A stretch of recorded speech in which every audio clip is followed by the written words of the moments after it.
So hello, my name is Christine Chong. Today is Thursday, February 27th, 2025.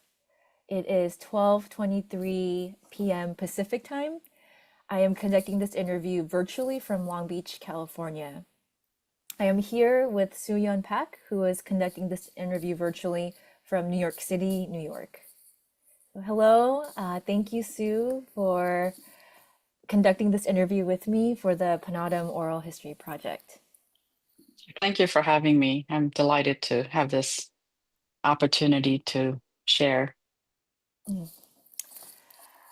Tell me your name, where and when you were born, and a little bit about your childhood. Right. My name is Yon Pak. Um, I was born in Seoul, Korea. Do I have to say when I was born? 1960. I guess Yeah. that outs me as almost 60, well, almost 65 this year. Um, Childhood is interesting. It's post-war, so there's a lot of poverty that we experienced, um, including I think our own family. We come from My parents come from northern part of Korea, now North Korea. Both of them came as refugees, lost everything really. My mother comes from a very wealthy background, and for her, the trauma of losing everything overnight was pretty tremendous. And I know that she has five other siblings, one of whom remained in North Korea because she was married. She didn't come down with the whole family. So they, through various places, like they went to Busan and then they came back to Seoul. So they settled. My mother and met my father in Seoul, who was at the time in the army. And I think for him, after he came down from North, um, that was one viable occupation is to go in the army. And he did that, and he's a career military. He retired lieutenant colonel before we immigrated to the United States. So that's my childhood is knowing him as someone in the military who was often absent because he was traveling. My mother ran a pharmacy, yakuk, which is it says pharmacy, but it has everything. It's got everything, including shampoo, toothpaste. It's your five and dime, I guess, general store that focuses on. I mean, she also dispensed medicine, um, but there was like lipstick and nail polish and all sorts of other things that you might find. I guess that's like CVS or something before. And she also was a Eastern herbalist. So she had a whole cabinet in the main and the first floor room, a big cabinet in the back with little drawers with all sorts of herbs, which I used to frequently visit. One drawer with ginseng, and I would pop the dried ginseng in my mouth like it was candy. So that's how I grew up.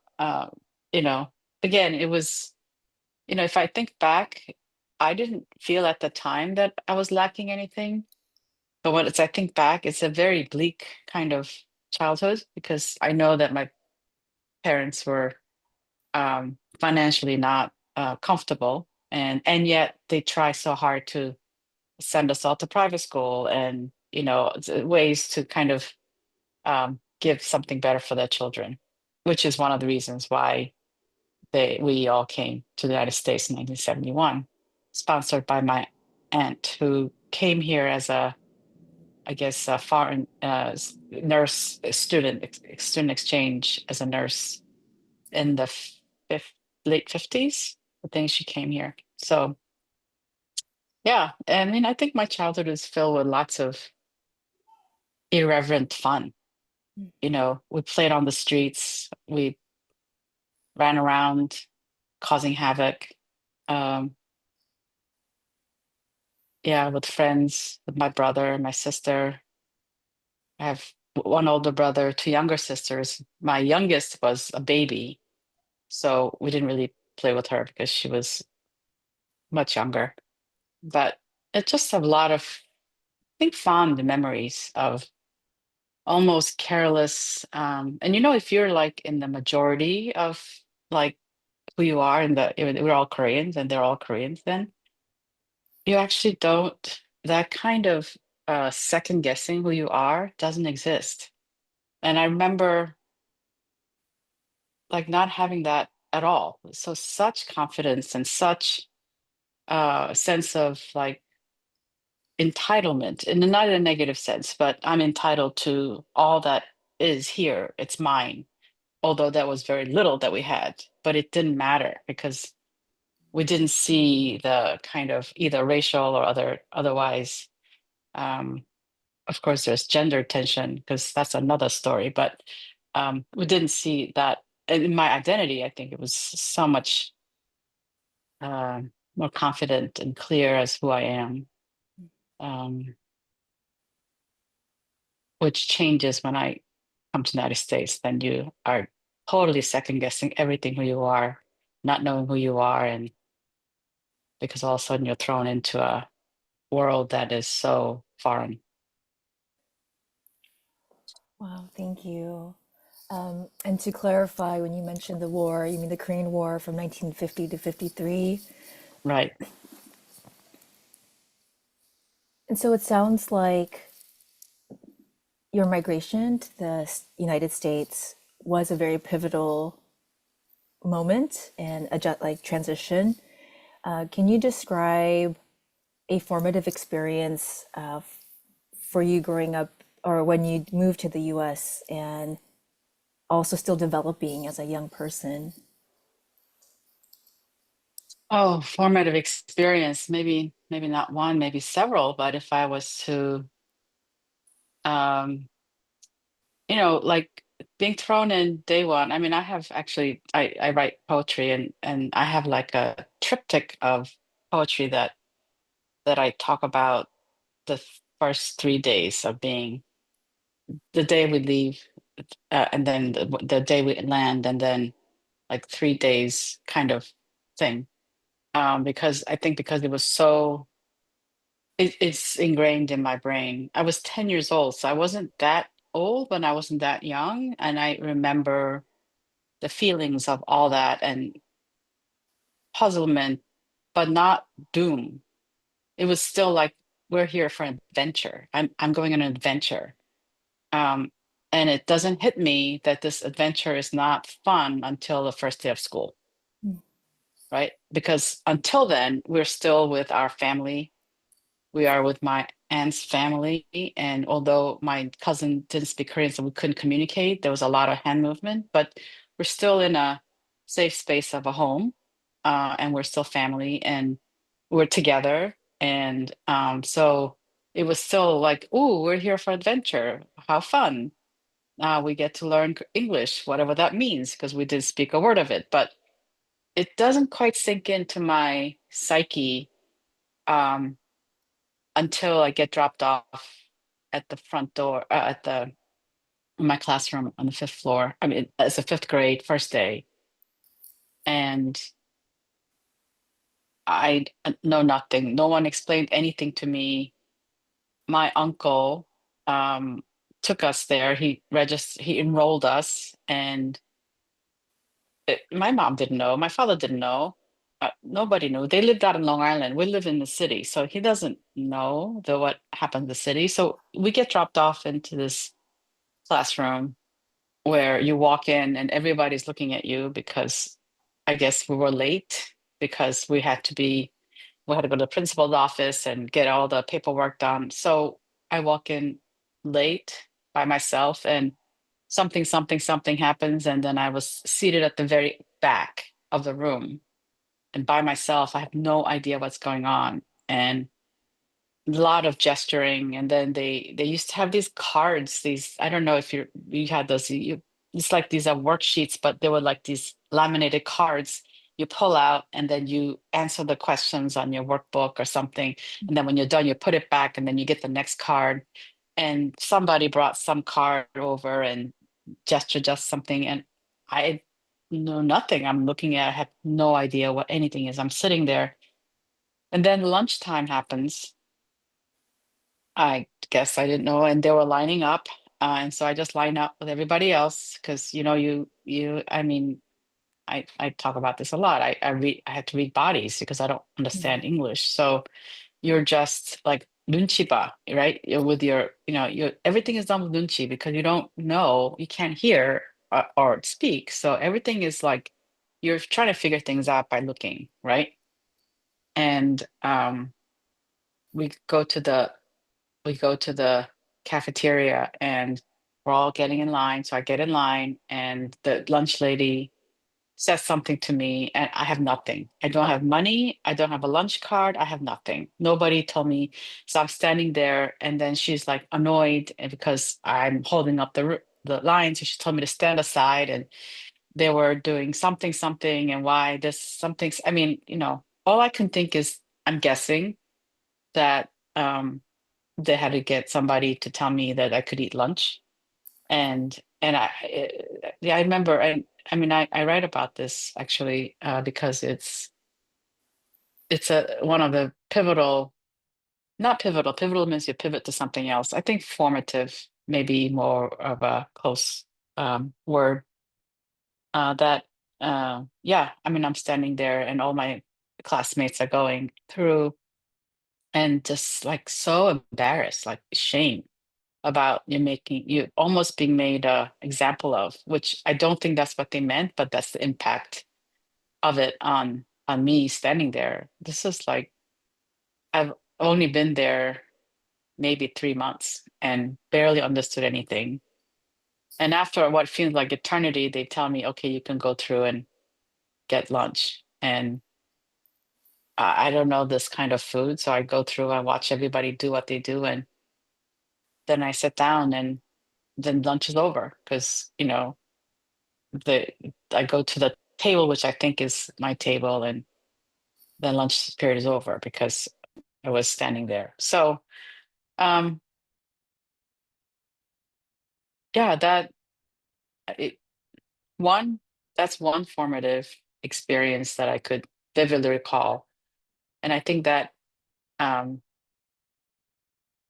made me very sensitive to like hospitality, like how you make people, whether you don't mean it, feel like less than nothing because you're just doing what you're supposed to do. I mean, I don't blame this lunch lady. That's what they do. I'm sure they don't want to be dealing with hundreds of kids every lunchtime either. And yeah, so that stays with me. And the lunch scene stays with me quite impactfully. Can you explain the Korean term you use, nunchi, and what that means? Mm. Nunchi is like I guess literally means eye measure. You suss out like the situation, and you're supposed to like it's like common sense, but you maybe when you say 눈치, but sometimes you 눈치 봐 when you're trying to assess whether it's danger or not. I mean, there are various way of using it, right? Um, so when you say you don't have 눈치, it means you really have no clue about how things are running. Mm. Um, yeah, it means how you measure things up by seeing what's going on, Mm. assessing your surroundings, situations, how you might act. And it's a negative thing to say you don't have nunchi. It means you're either rude or you don't have emotional intelligence to understand what's going on or what your response should be. It sounds like it's very cultural, relational in how Hmm. one is understanding like dynamics and Hmm. yeah. Yeah. And then you also mentioned that like you've written about this experience. Can you share? And you've also mentioned your poetry earlier too. And so yeah, in what kind forms of writing do you do where you share these experiences and reflect on them? So this particular series, I would say, of poetry I've been writing during the pandemic is with a friend, Alicia Ford, and she and I decided after reading Brown Girl Dreaming, um, that we should try to write from my experience, but from the perspective of that age that I am, right? So I was 10 years old.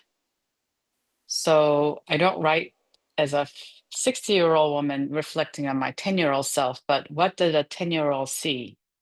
I mean, it's just not always perfect, right? Because you're always meaning making all the time. So, but what it does is just opens up details you haven't noticed before, even if I'm telling my own story and trying really hard not to um, like reflect back on the experience, but trying to be in that body of a 10-year-old and see what do you see as a 10-year-old. And so that was sort of the exercise. And I've done this as I was 5-year old and a subsequent age that I am.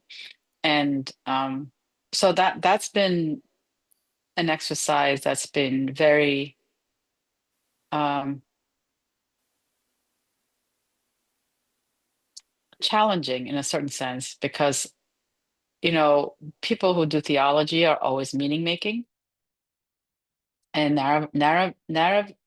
narrativizing, but always from a perspective of looking back, especially if you're talking about memory. Um, and so it was trying to challenge that impulse and really resist that very comfortable way of thinking through a situation and revisiting that particular and try to remember what was I feeling, what did I see, what did I smell, and this that exercise of, and of course it does slip in. I mean, I do, of course, when I do, there's always a line there that reads back and does my own thing, but I give myself permission at the end because I have done the work. I feel like I have done the work of getting there, and it's not a easy reflection, but actually staying with the 10-year-old child or 5-year-old child. But then as always at the end, there's something like what Japanese colonial power coming in. Like no 5-year-old's thinking about that, right? But I felt like I could slip that in because I deserve it. I deserve to have that line. So it's always like that negotiation that I do with myself. It's sort of self-tricking, I guess, in a certain sense. Oh, that's so wonderful. It sounds like you are traversing like timelines and perspectives and positionalities when you're talking about your writing Mm, process. And that resonates with me also with like what it means to be in diaspora. And so I'm mm. curious if you could share a little bit about your own, yeah, proximity or relationship to Korea or Koreanness being in the diaspora. Mm. I said this to somebody um, in my conversation, and I can't recall who with whom I said this, but my Koreanness, because our life was so filtered through and formed by and negotiated with Korean immigrant church. That was our home life. So I have my school life, which was totally separate from my home life. I could not find way to integrate it. That was so hard to integrate. And then when I was home on Sundays, went to church, and I had a whole nother world that's very separate from sometimes even from home life, church life, home life, and then school life, right? There are three intersecting and sometimes touching the borders, but sometimes very, very far apart. But being a good Korean was being a good Christian.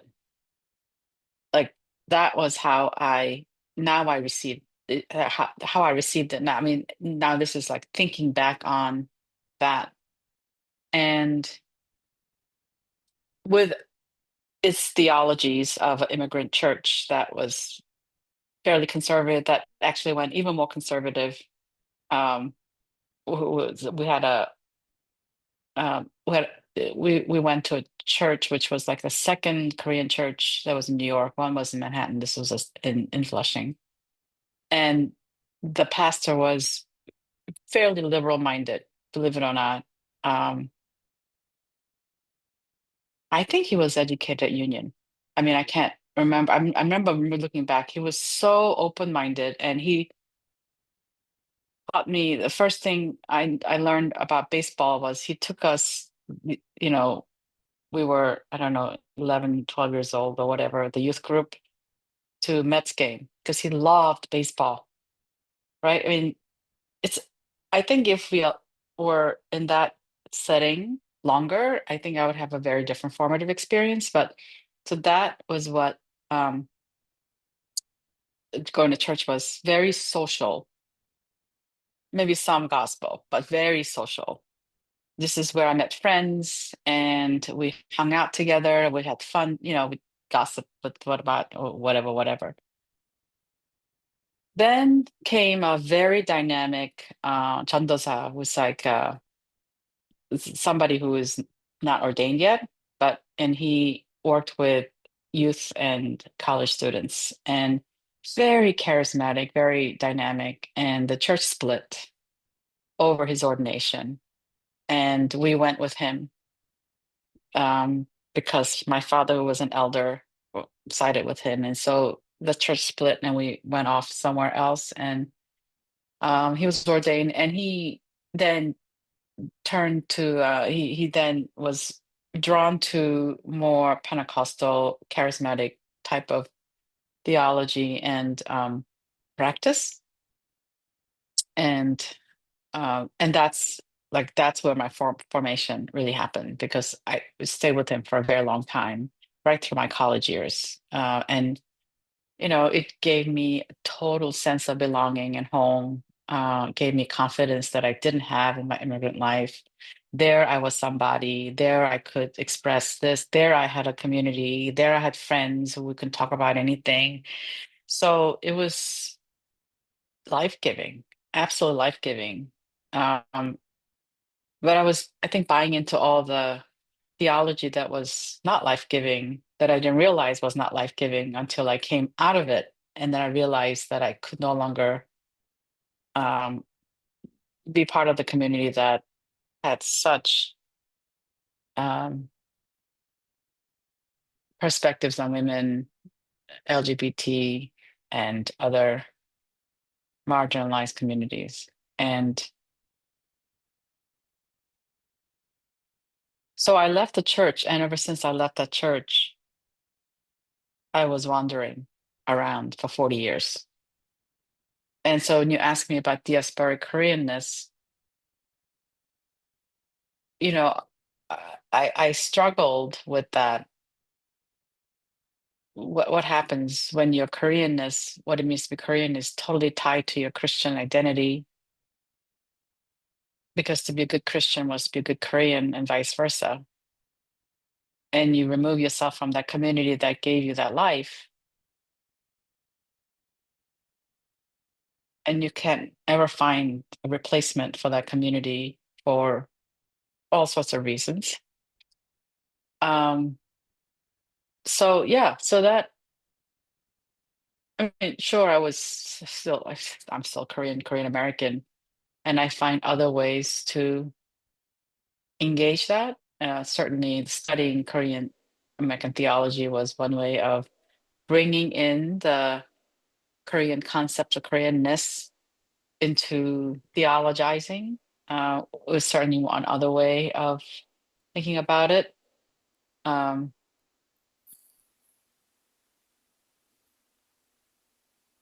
and of course, there's familial and they're relational. And of course, there are my parents who still was in that world to a certain extent, and um, perhaps a bridge for me to that world.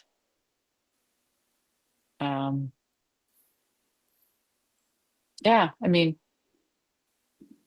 I'll stop there for now. I have a lot of other thoughts about like subsequently what it means. I claim myself culturally and theologically and otherwise. But then, then you talk about ancestors, where you actually reclaim the ancestors that we haven't claimed for a long time. So it's almost like I can skip. I mean, maybe this is considered spiritual bypassing. I don't know, but you have the community here, but you remove yourself from the community and you're sort of skipping over to your ancestral generation for that connection. And I ask myself the ethics of that, right? Or efficacy of that, or the honesty of that, or all those things, right? Because yeah, and on the one hand, on the other hand, why not, right? So yeah, I just sit with, it's not a comfortable either way, either or. I Mm, just sit with that even as I, really draw on my grandmother, just particularly through my mother's line, um, who I've never met, but I'm sure she's with me. I mean, that's um, it's always been a very powerful she's always been a very powerful presence in so many ways. Yeah, so is that bypassing? Is that not wanting to deal with what's in front of us? Well, what is it? mm, I don't know. mm. Can you share a little bit more about, you use the term bypassing. I hear like tension, right? In what you're saying of like, like how you phrase it as like maybe skipping a generation to go back and Hmm. reconnect. And Hmm. so, Hmm. what feels at stake or tense in, or what Hmm. is not being confronted when you mention bypassing? Hmm. Um, it's easy, right? It's easier to say, I'm not going to deal with people of my generation or even my parents' generation who are here. I mean, I deal with my parents' generation. I mean, my last 12 years, 15 years have been dealing with my parents' generation. So I need to give myself a break about that. But like the immigrant churches or the Korean Americans who are here, in terms of finding my own connection to Korean American identity or community, rather than finding it here, I'm looking at the ancestor as my community. And is that an easy way to not have to work out whatever I need to work out with people who are here, Mm, right? And mm, so, um, maybe yes, maybe no, because I have plenty of relationships here, but it's always sitting. And I think any reclamation work that we think about, I think about that. It's like, why are we so interested in that, and what is driving that, and what is the purpose of that? Um, Especially when you're going straight to the ancestry, mm, mm, because one could do reclamation work with each other, mm, right? Um, but yeah, yeah. So I mean, I'm just sitting with that. mm. Thank you for processing that like in progress together. And you already started to share a little bit about, I think, the landscape of your spiritualities when you talk about your ancestral reclamation work. And I'm wondering if you could share about your spiritual and religious affiliations, in addition to the Korean Christian immigrant church, and ancestral connection. If there are others that Hmm. you would like to share about. Yeah, I mean, I'm like cradle Presbyterian from both sides of my family. Um, Knew nothing but Presbyterianism for a very long time. But of course, Korean Presbyterianism is not really Presbyterianism as we know it. It's an amalgamation and combination and of all denominations that have been missionized. I mean, it's not as clear as we like to see. Even I think denominations now here in this day and age, there's a lot of crossover. what we think like Lutherans are like this or UCC are like that. Of course, there are some characteristics, but I think there's more mixing that's going on uh, than we like to believe. So yeah, that's one like that's a lineage that I draw on, and even now the hymns that I grew up singing would be probably the last thing in my dying breath. That would probably the Mm, one that will remain, right? mm, Because it shaped and formed me in such profound ways. Whether or not I like the theology of the hymns, but the music and the connection that it brings in singing the hymns is something that I don't know any other post that community experience. I would say that I will carry with me. So there's that.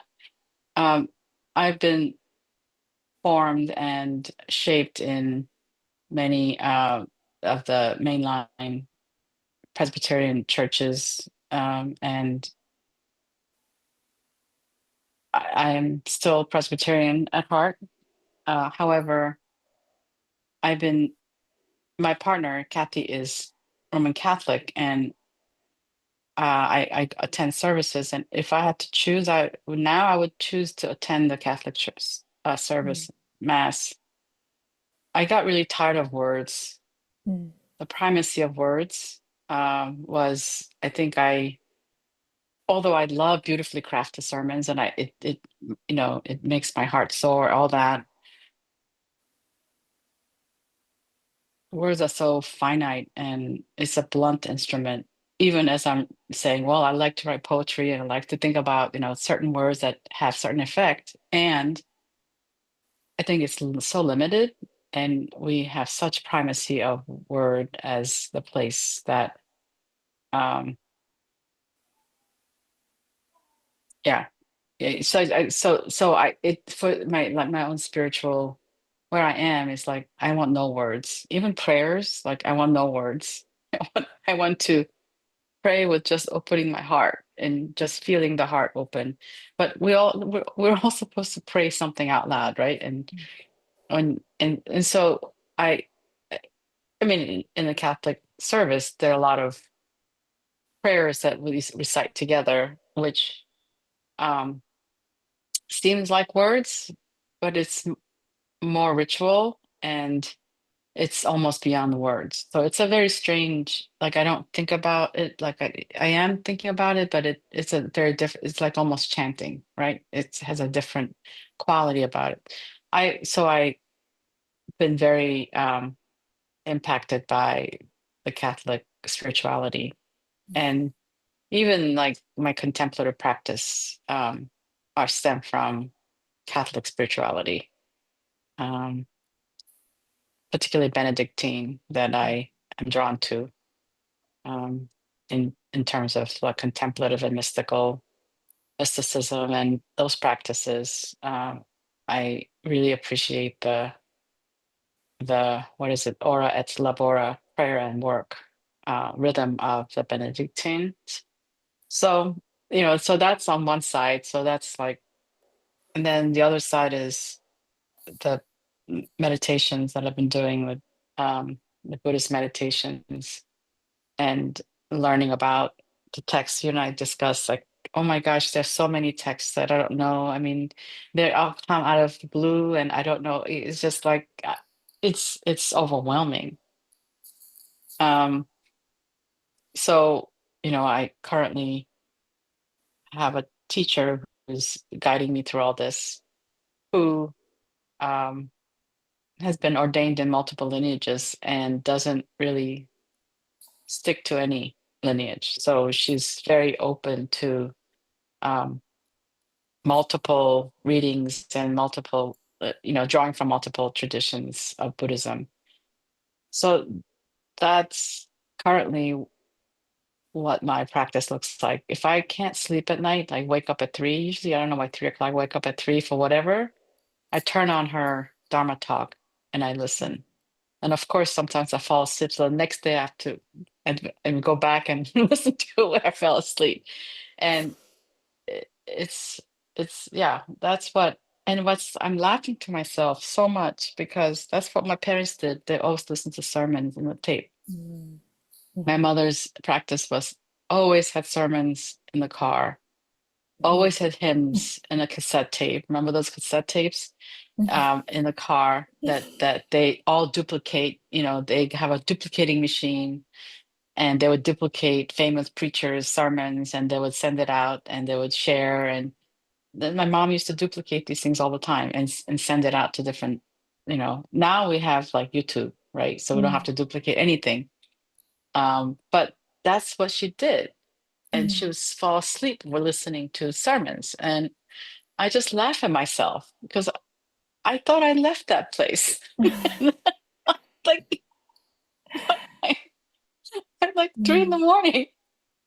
I'm listening to Dharma talk to fall asleep because Mm. somehow it focuses me and it's just something about it surrounding, like holding me in a way that even if it's challenging, somehow it holds me in a, I don't know.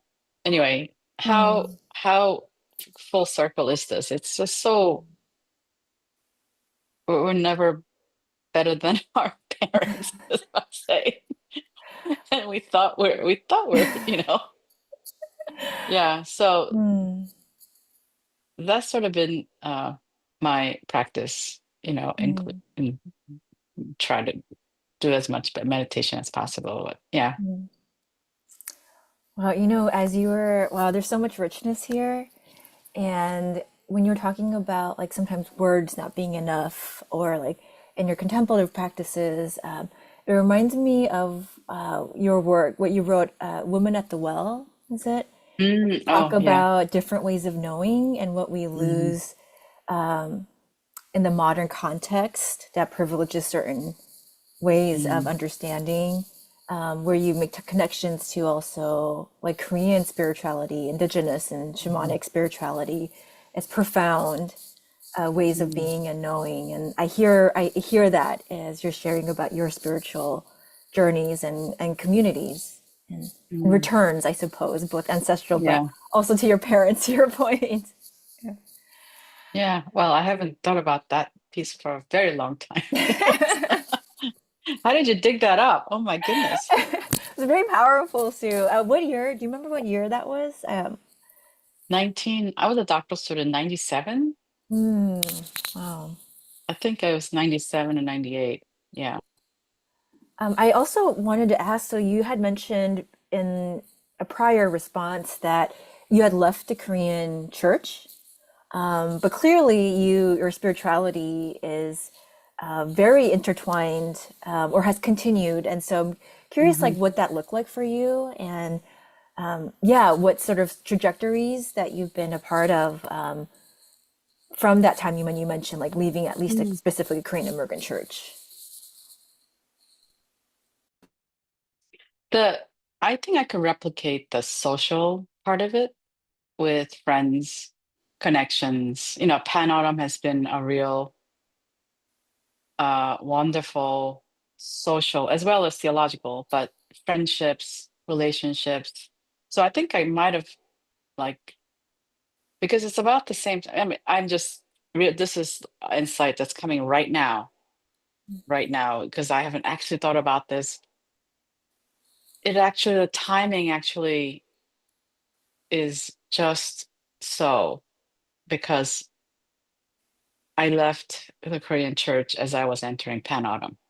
Mm. I think I replaced a sense of home that I felt there to PANAAWTM, a sense of home, and I know I did because my very first experience going to PANAAWTM, I was a student at Princeton, doing my Master of Arts in Christian education, and then Dr. Dr. Lee, Ahyun Lee, who was a theology professor there, his wife, Dr. Lee, who's another Dr. Insuk Lee, was part of the planning committee, I think, or was in conversation about the first PANAAWTM at that time, AWT, Asian Women Theologians conference, and we gathered. The first meeting, I think the first thing was at Stony Point, and when I went there, this was like my senior year, last year at Princeton. This is as I'm like transitioning out of that world into this world. That I it was a closing ritual, and I vividly remember we're in a circle, which was again unusual. We don't haven't been in circles, but all these women, their shoes off in this space, and there were women from all parts of Asia, and some from Asia, and some who are studying here who are from Asia, and some Asian American, I think, gathered, and um, they were sharing something, and I don't know what, now remember what the topic was, but they were sharing something, and I've never seen, and some of them are my mother's age, and so my vision, my understanding of like my mother's generation is like my mother, immigrant, struggling to speak English, trying, we are the translator, we are supporting them. It's a, all that. And these women were like so amazingly, beautifully speaking in English in these lofty theological concepts and just so eloquent. I said, it was like a vision of like a new heaven and new earth. I was thinking like, wow, this exists. Because I've never seen this before in my life. And so that's when I was totally hooked. I said, wow, I want to be like them. Right. And having seen that vision, I couldn't go back to the other. I mean, when you see something you can't not see, having seen these powerful women who would so eloquently talk theologically, and they're talking about their own context and the suffering and what they're doing as women, and it's like, wow, the stark difference. um I don't know what the question was, but I know, I know I'm getting there, so I'm just rambling here. No, it's So great. yeah, so I think PANAAWTM has been that a replacement of my home, but what it could not replace is my spirituality, because it was very academic and very centered in academia. And although we did talk about like Asian women's spirituality, it wasn't a place where I would go to pray or to be formed in that way like you would a church. I mean, I have long-lasting relationship with people who have come and have been a real rock and a home for me. So while that part of my uh, sort of immigrant church life has been supported and replicated in PANAAWTM, the deep spiritual part was very um, like a valley of dry bones. I couldn't find my way out for a long time. I mean, I tried this, I tried that, all sorts of things, but it was only literally 40 years later, because I counted the years. And this is also through my caring for my mother who was dying, who had Alzheimer's, who I was caring for, and that experience with my mother re-entering, because my mother's spirituality is so mystical, and in a sense going into her Alzheimer's world is like a mystical experience, because you're in a liminal space where none of the guideposts and lampposts and landmarks are legible. It's different, and you just had to enter into that space. But that experience with her has brought me back to this mystical and contemplative and spiritual side that I started reclaiming, and not just in like Buddhist meditation, but also even like the Christian spirituality. So it's too long. It just took so long to get there. And but I yeah, so to make that connection, finally to um, I don't have to leave everything, because I think I kind of left the baby with the bathwater, but my mother was constantly pulling me back to the bathwater, Mm. or the baby, I should say. You could throw out the bath, not the baby. Go back to the baby, or the preciousness of the baby. That was indeed that Mm. connection that helped me to um, reclaim all of it Mm. without shame or cringe. Mm. Mm. Wow. I'm reminded of when you initially shared about your mother and her pharmacy and having like Eastern medicine and that through line as well of her significance as a spiritual and healing presence Hmm. in all seasons Hmm. or various seasons, perhaps. Hmm. Hmm. And she was a nurse too, right? I mean, Mm. Mm-hmm. she's a pharmacist, and her whole occupation in the U.S. was a nurse. Mm. Um, and yeah, so healing is a big part of her, who she is. And you mentioned, Panadim as also that aligning or offering a pivot, or I'm not a pivot perhaps, but Formation, I said, yeah. formation. Yeah. What year was that when you joined Panadim? And can you also describe some of your key roles and experiences in Panadim since you joined as a grad student, it sounds like? Yeah, so 1985, and the first we met at Yale, I think, to have a planning meeting or something. And then I think the first conference was 86. After the conference, and I made such deep I mean, the mentors, because I was young, I was 25, and these amazing women, I was so hungry for that, like, mentorship, and created long-term relationships. And um but then I got married in in June. I think we had our conference, I can't remember whether it's April or May or something, and then I got married in June, and then went to Scotland for 7 years. So I was totally disconnected for 7 years. After the first, I've only been to the first conference, and then I was gone for 7 years. And then I came back, but at that time it was became autumn, AWTM, and yeah, it was some autumn, or AAWTM. Um, and when I started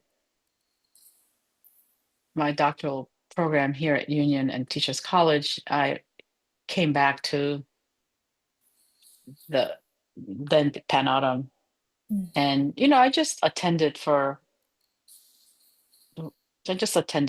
a while, and then I don't know what year it was that asked me to join the board, and I did, and um we had a conference here at Union, um let me say 2004, or 2003 or something. Um and then, yeah, on the board, and then when we became 501c3 nonprofit, I became the treasurer. And one of the reason I became the treasurer is we as because we didn't no, sorry. So I became treasurer before 501c3, because we needed a fiscal sponsor to receive funding. And we tried variety of places. The PSR was one fiscal sponsor, and then a nonprofit in Atlanta that Jung Ha ran was another place. And then when that needed, I mean, she was leaving that place, or that place wasn't working out, financial sponsorship moved to Union. So it was at union for several years until we became 501(c)(3), and then it was its own. Like we had our own. And so one of the reasons I was treasurer is because I was managing the funds at union. And then I retired 2 years ago. Congratulations. That's Well, I was trying to retire for several years. I think I tried retiring several times, but finally retired, I think 2 years ago, I think. Mm. So what you've been with PANAAWTM like since like you mentioned right the various name iterations and also organizational structure, and I also imagine the formation right the constituency of generations and also the types of people who have been a part of the community. So Mm, what shifts have you noticed, as well as what seems to be some sort of like through lines or just core commitments and enactments by PANAAWTM as a community? mm. I think, for one thing, the fact that for 36 years, 37 years, we're doing mostly on volunteers. I don't know any other organization that that does that, right? We not only give our uh, time and talent, we also gave our money in terms of like if we were went and did a um, lecture or something and they give us honorarium, we would give it to Pananon. That's how we raised annual. So we had to raise annual budget for the conference every year. So we were just very committed. So I think that commitment, because for each of us, it was a lifeline in so many ways, needed to survive and thrive. So that commitment, I think, is the through line in all these iterations.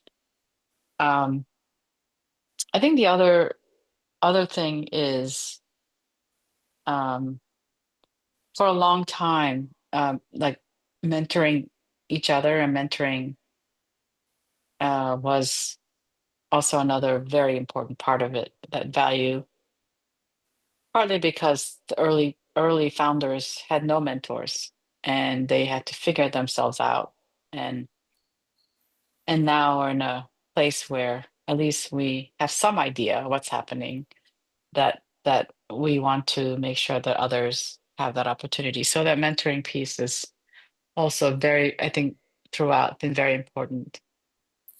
Um, I think um, we have evolved in a way that we've been a lot more inclusive, right? And I think that piece has not been as successful. So because it started as a academic enterprise, it started with doctoral students in the PhD program. That So that kind of knowledge production in a particular kind of way, in academic way, mentoring people into the academy, another was is still very strong, I think, strong through line. Though we try to make interventions to say, what about ministry? What about ministry? And so I think, or activists and others who um, are in ministry in a variety of different ways, right? I think we tried to do that, um, and I think we'll keep trying. I'm not sure how successful it has been in total integration, and partly it has to do with, I think, founding vision and mission, right? And so that still is in play, and there's some tension around that. Um, the I think that being very heavy East Asian focus, because I mean, that's how it was founded, is another kind of, I think we're trying very hard to expand that, but I think we haven't been as successful in that. I think we in the previous, when we say pen out on women, what does it mean? What do women mean? I mean, we've been talking about gender inclusivity, um, gender non-binary.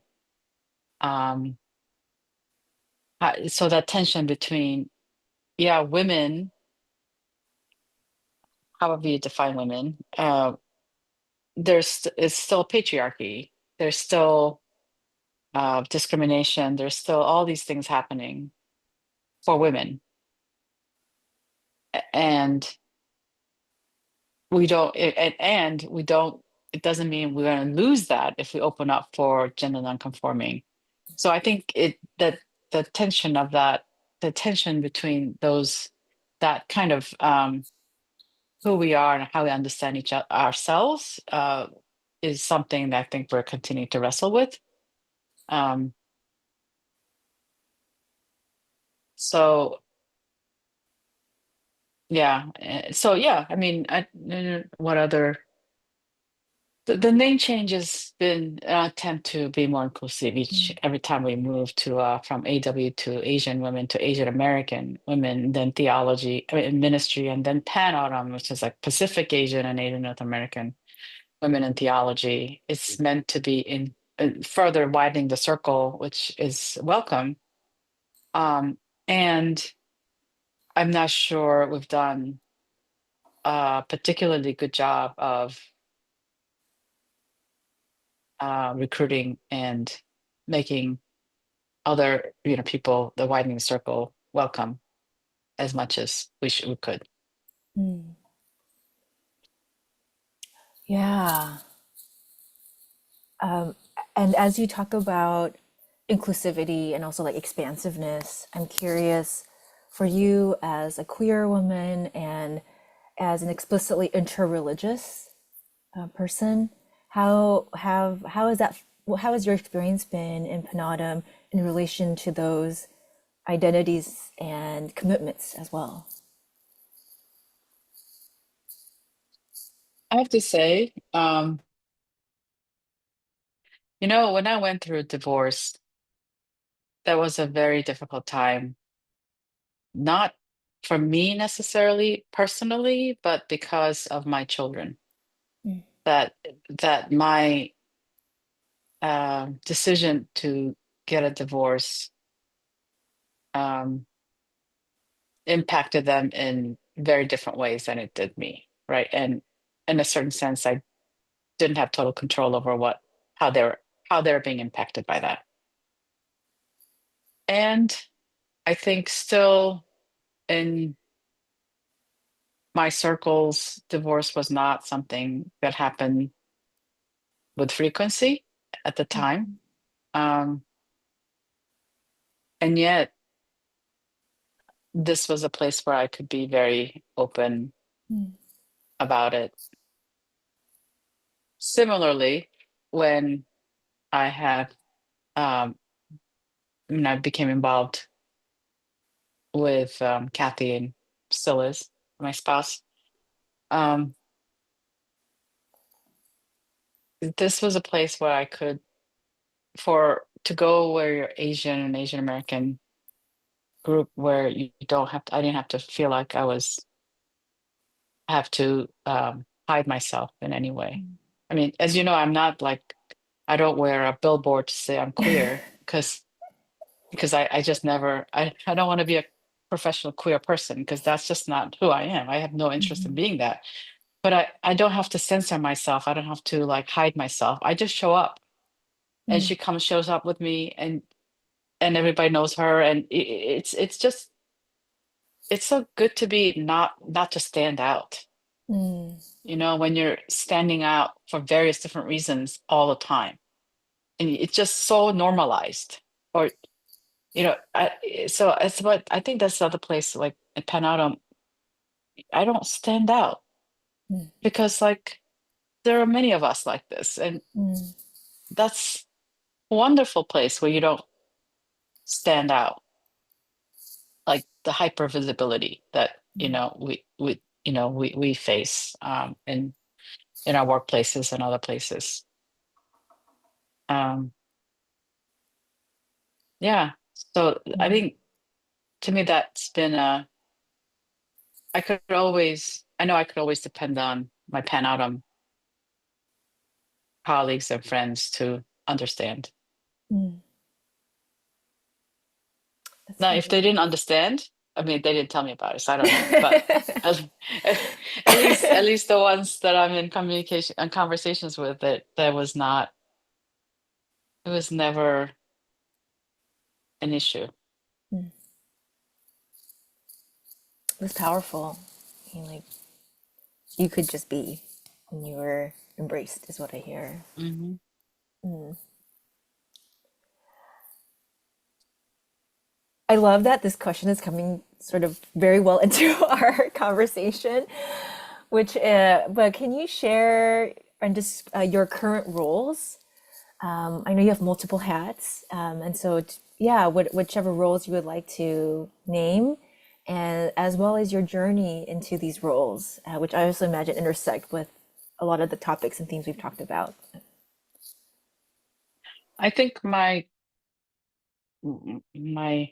most proud current role is grandmother, and to have two just amazing granddaughters who are both wild and creative and naughty and irreverent and all those things that girls should not be. Though they're all of it. So I'm, you know, I'm kind of proud of that part. I hope they don't get into too much trouble at school, but you know, it's so that is a lot more enjoyable than I had ever imagined. And I think the other piece that is so sweet is, you know,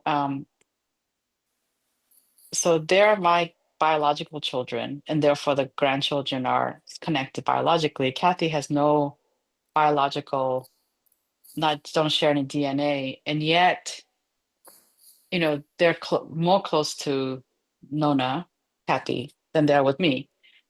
And for them, they would never see me without her and her without me. And there's something so embracing about children that way. And there's no question and no problem, no, you know, why are two women? It's like this is what it is, right? And also, I mean, we do live in New York City. They have Mhm. multiple friends who have two mothers and two fathers, and so I think that has been so sweet and refreshing to see that they would be so connected to her in ways that, and more so, I think Isabel, who is born in the year of the dog, and so is Kathy, they share traits that I'm surprised that they feel like they're like form cut from the same cloth, but they're not.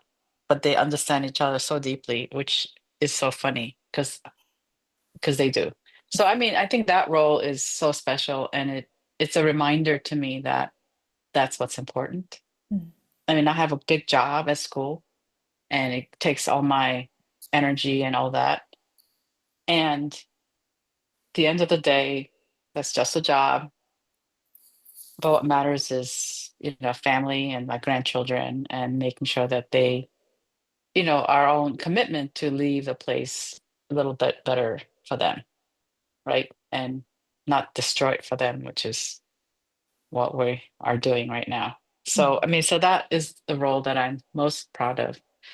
My day job as the academic dean at Union is all consuming in so many ways. And I didn't know that I would ever take this job.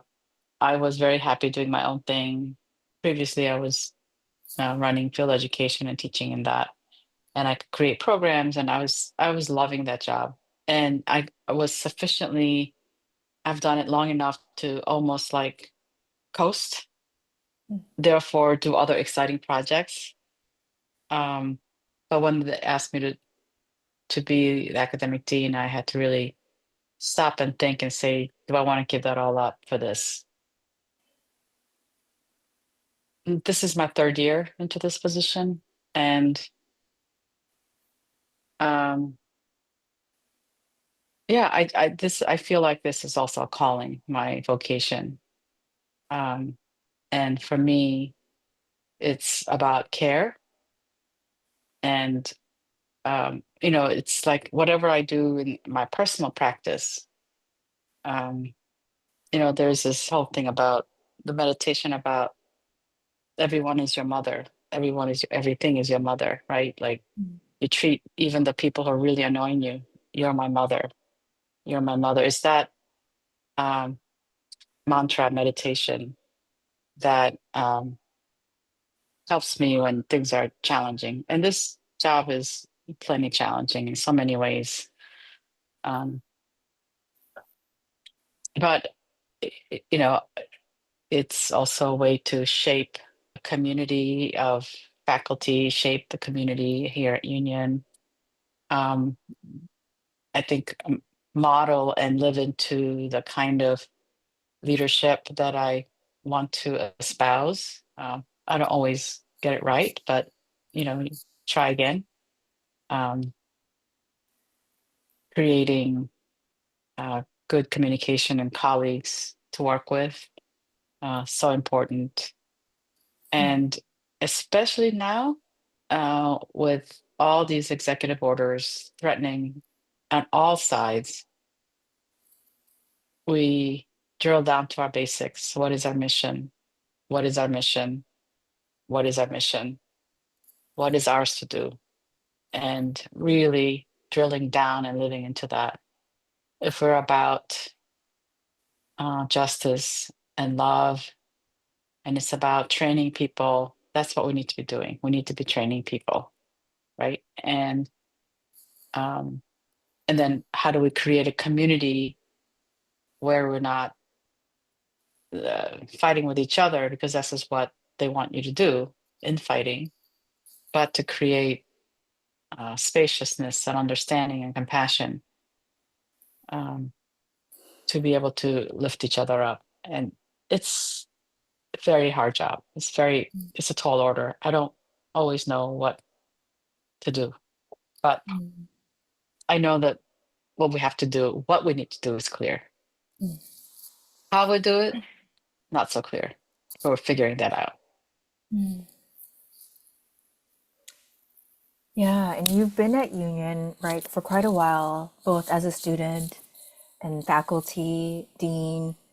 What has motivated and or sustained you to stay at Union or to do this work at Union?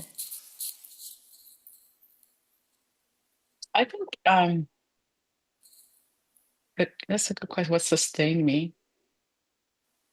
I think I believe in, no institution is perfect, but I believe in the place in a sense that if we could make it happen, if something can happen, it can happen here, right? And it's usually driven by our students. And I think what sustains me is the kind of students who are here.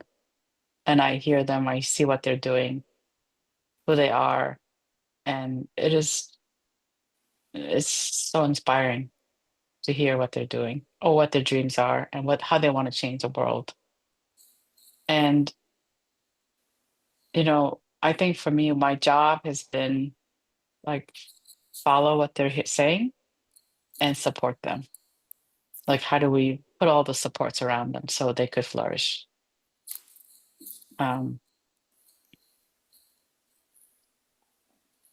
we have brilliant colleagues who are doing exciting work and breaking all kinds of barriers in that sense. And I really appreciate that kind of intellectual soup, or the water that we're living in. And that's sort of like a baseline. And uh, I think the students really, um, I think for me, they lead the way. Mm. Mm. I can say I've experienced what you just expressed, like as a former student, alum, and under, I think, your care as a faculty and staff at Union. So thank you for that. And I'm curious for you, like, what is a core community or figure during your time at Union that you would like to share about or that has shaped you? So if I was to think of one person, it was Jim Hayes, who was the Dean of Administration when I first started as right after I finished my doctoral degree, I was the Dean of Students, and he was my supervisor. And he is a Southern gentleman from North Carolina who always wore a bow tie and gay male who came to New York young to escape his North Carolinian, you know, community, found himself somehow to Union. And he was both very generous and gave me a lot of space to run with things. He would always tease me that I had way too many things going on. And when I would do something that didn't like was out of my role or I stepped in somebody else's role, which I tend to do a lot, I just kind of like butt in and start doing things that's not mine to do. He would say, "No, that's not you." So he would sort of gave me the space to really fly and do flourish, and gave me this boundary to say, "Those are not your that's not your role, Mm, and so should be doing that, and you don't make that decision." mm, And it sounded harsh at times, but looking back, I think I've learned so much about administration and management um, through his mentorship. And that's who if I remember, like one person that stands out. And, he passed away, I want to say 4 or 5 years ago. And I did visit him when he moved out to North Carolina after retired. And I did visit him down there and had meals with him. And when he would come out to New York, I would visit him. But mm, yeah, I mean, he really um, taught me so much about what it means to be a leader. As somebody who he always shied away from that, but he was very clear about, he was always laughing at me. I would run into his office and I said, "Do you know what's going on here? This is so and so is saying this, so and so is saying this. Shouldn't you do something? This is what's going on. You should act on, shouldn't you?" I'm like, "Ugh." And he was like, "Sue, you have your ears so close to the ground that you should be working for Langley Hill, CIA." So I would run into his office like, "You know what thing's happening?" And I have all my theories, and he just sits there and listens, like and shake his head. It's like, mm. mm-hmm. I love that story. And perhaps in the spirit of Jim Hayes, his name, with Panada having marked its 40th anniversary last year in 2024, but a lot of the celebration and commemoration is happening this year in 2025. What would you like? What advice or perhaps insights would you want to offer to Panadam at this time? And I say that very broadly. But yeah, I feel like the 40th year is very significant in many cultures, and so having been a core part of Panadam since its formation, yeah, if you were to challenge Jim Hayes, what would you impart to the Panadam community?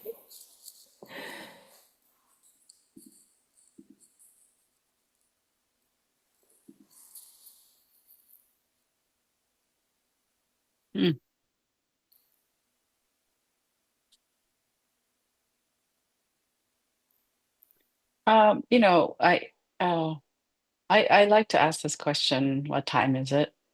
Hmm. Um, Because every institution, organization, especially one that's been around for a long time, have to constantly ask, what time is it? I think the time we're in now, I don't remember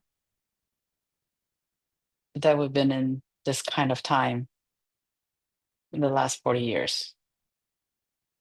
Maybe I'm forgetting some parts of it, but I don't think so. Um, so really thinking about what is ours to do, what is our lane, what time is it, and really wrestling with that. And it may mean upending all sorts of things, or it may mean strengthening so many different things. Um,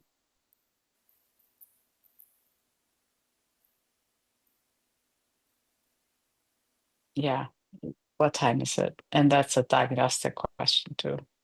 Mm. So your question of what time is it? It reminds me of Grace Lee Boggs and James Boggs, who've asked, "What time is it on the clock of the world?" Mm, And how Grace Lee Boggs has been invoked as an ancestor for many of us in PANAAWTM, at least in our hmm shared time and hmm work at Union hmm too. hmm And so that's really, yeah, resonating strongly, especially given the conditions of our current context. hmm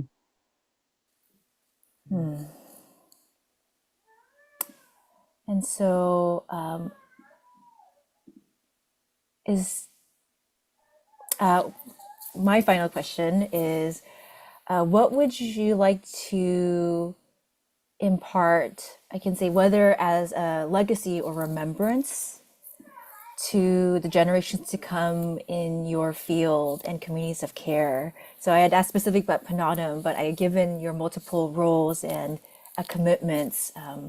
What would you like to see, or what would you like those you consider communities to either continue on or to imagine? I mean, I think I always go back to the basics when I think about imagining, and that's to do with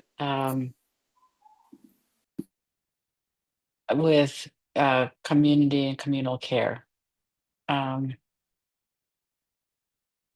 I've been wrestling with this question, and we are actually at a faculty meeting yesterday. We're talking about how do we create, because we individually, when we do contemplative practice and I mean, just meditation and like Buddhist reflections on how do you decenter yourself, right? How are things all interconnected, and that yourself is um, dissolved or displaced and not centered, right? And um, what does it mean to do that as a community? What does a communal self-emptying look like? Communal emptying look like? I mean, self in a more plural way. So that's something I want to continue to explore, and I would hope that um, that generations will continue to explore. I mean, we've done this for thousands of years on one level, but what does it look like now? Because without that, I think it's very hard to, or can you do the kind of outward looking work without the internal Mm, work? So I'm saying internal, but not just self-internal, but communal internal work. And what mm, does that look like? And I would imagine that also be for PANAAWTM too. mm, What does PANAAWTM internal work look like as we live into the next 40 years? Um, because we so need it. We so need it. If we're gonna be good for anyone outside, or you know, we have to know, we have to be sustained and um, do that work that keeps us both um, open malleable, vulnerable to each other. Mm, I think that's a difficult word, vulnerability, because it's mm, also been weaponized in certain ways. But I mean in terms of spiritual sense too, that open vulnerability. Um, yeah, what does that community look like? mm. Thank you. That's really profound. Is there anything else that you would like to add, or are there any questions that perhaps I should have asked or you would like to respond to? No, no, this is, I mean, thank you for this. I think it's you're kind of leading me in this conversation that I was able to kind of have new insights I haven't thought about as I'm talking to you, and it's just all coming out. It's like, oh, I haven't thought about it that way. So Mm. this has been a wonderful experience of um, sharing and connecting in this way. Mm. Thank you, Sue. Yes, I just want to thank you so much for your generosity and your vulnerability in sharing about your journeys and your experiences.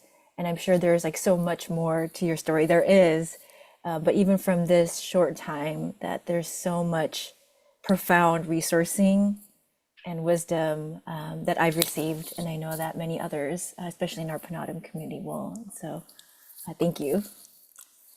Thank So you. this will conclude our February 27, 2025 interview with Sue Yon Pak. So Sue, thank you for participating in this project. Thank you for including me.